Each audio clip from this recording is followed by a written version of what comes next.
오늘 또 그대의 최고의 날입니다. 임은미 선교사 묵상입니다. 2023년 12월 17일 주일, 최고의 날, 믿지 않는 자들에게도 잘해야 하는 그리스도인들. 사무엘상 29장.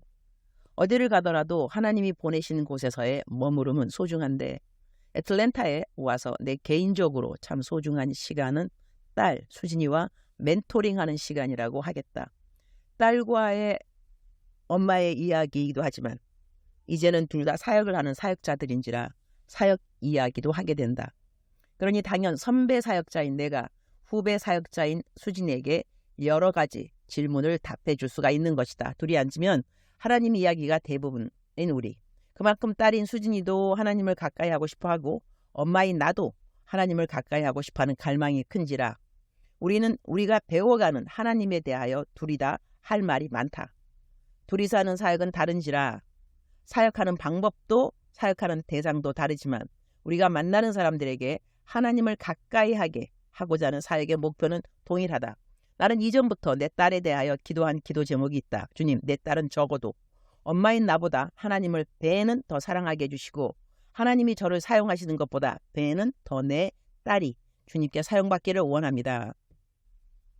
재정도 정직도 뭐든지 내가 기준이 되기 때문에 나는 더더욱 열심히 하나님을 사랑하며 이웃을 섬기면서 살고자 한다. 그래야 적어도 나보다 2배는 우리 딸이 더 주님을 기쁘게 하는 삶을 살아낼 것이니 말이다. 뉴욕 집회가 없었더라면 이렇게 갑자기 미국에 올 일도 없었고 애틀랜타가 뉴욕에서 비행기로 3시간밖에 안 되니 시간을 만들어서 올 수 있어서 감사. 한꺼번에 몰아서 하는 멘토링이지만 수진이가 영적 전쟁이랑 영성에 대한 이해를 빨리 하는 편이라서 그것도 역시 감사하다고 하겠다. 엄마와 딸 모두 하나님 안에서 믿음의 진보를 보여주고 이야기하면서 주님 만나는 그날까지 이 땅에서의 삶을 열심히 살 수 있기를 기도드린다. 수진이가 손자 하영이 키우느라 허리가 많이 아파서 내가 이곳에서 시간만 되면 수진이 허리를 밟아주고 근육 풀어주는 마사지를 해준다. 나는 마사지를 어떻게 하는지 잘 모르지만 그래도 내가 해줄 때마다 수진이가 시원하다고 하니 그것도 감사. 얼른 우리 손자가 다 커서 더 이상 수진이가 손자를 안고 다니지 않아도 되기를. 사무엘상 29장 6절. 아기스가 다윗을 불러 그에게 이르되 여호와께서 살아계심을 두고 맹세하노니 내가 정직하여 내게 온 날부터 오늘까지 내게 악이 있음을 보지 못하였으니 나와 함께 진중에 출입하는 것이 내 생각에는 좋으나 수령들이 너를 좋아하지 아니하니. So Achish called David and said to him, As surely as the Lord lives, you have been reliable, and I will be pleased to have you serve with me in the army. From the day you came to me until today, I have found no fault in you, but the rulers don't approve of you. 사울 왕을 피해 다윗이 망명을 한 나라의 왕은 하나님을 믿지 않는 이방인의 왕이었다. 그러나 다윗은 그 사람을 섬길 때 아기스 왕으로부터 내게 온 날부터 오늘까지 내게 악이 있음을 보지 못하였으니 라는 말을 듣게 된다.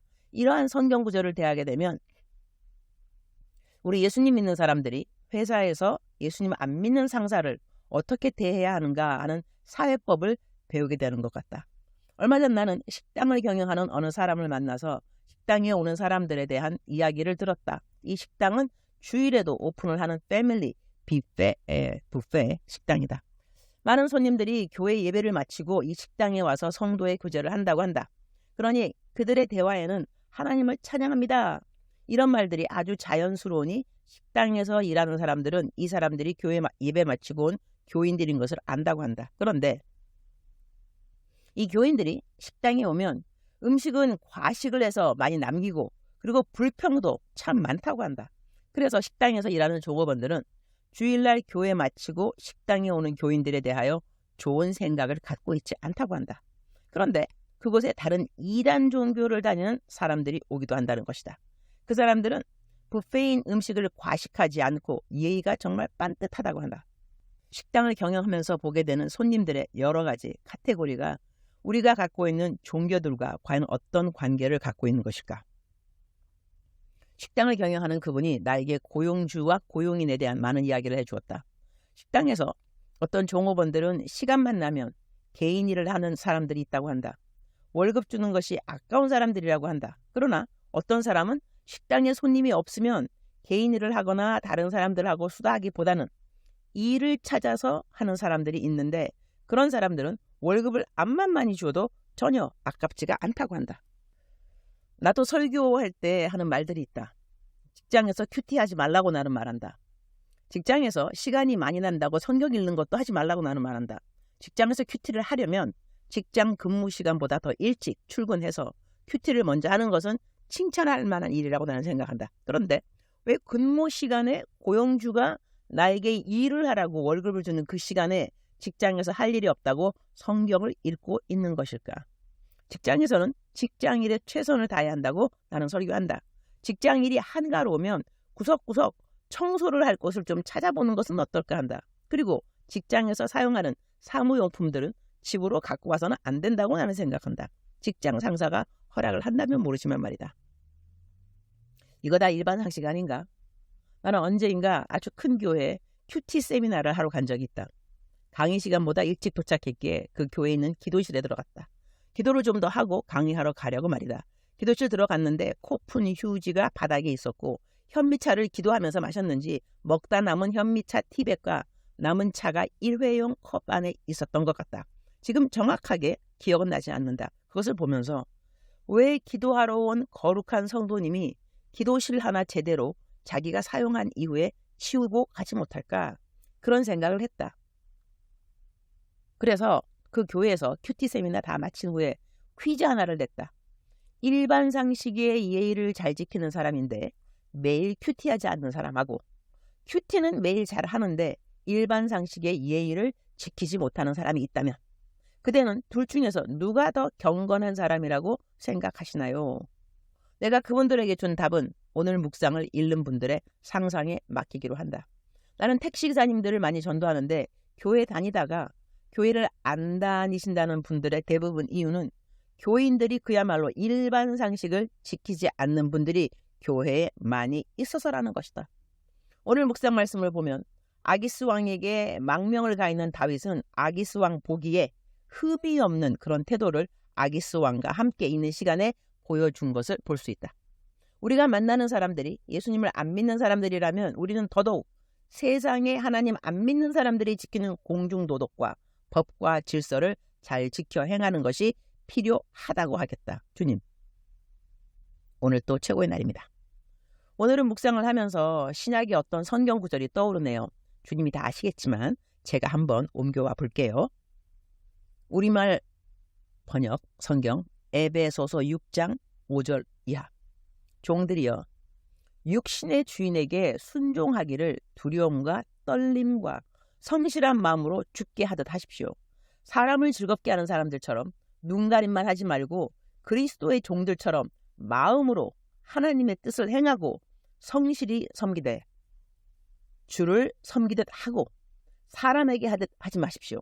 이는 종이든 자유인이든 모든 사람이 무슨 선을 행하면 주께로부터 다시 이것을 받을 줄 알기 때문입니다. 우리가 하는 모든 일들을 하나님이 보고 계셔서 감사합니다. 우리의 의로 우리가 내세울 수 있는 것은 아무것도 없습니다. 그러나 하나님의 은혜를 간구하면서 하나님의 의를 의지하면 우리는 세상에서 빛과 소금의 직분을 넉넉히 감당할 수 있음을 믿습니다. 주님 사랑합니다. 주님 감사합니다.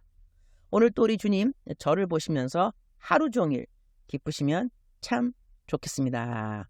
사랑하는 그대여, 사랑하는 그대여 출석 부르고 있습니다. 대답하셔야죠.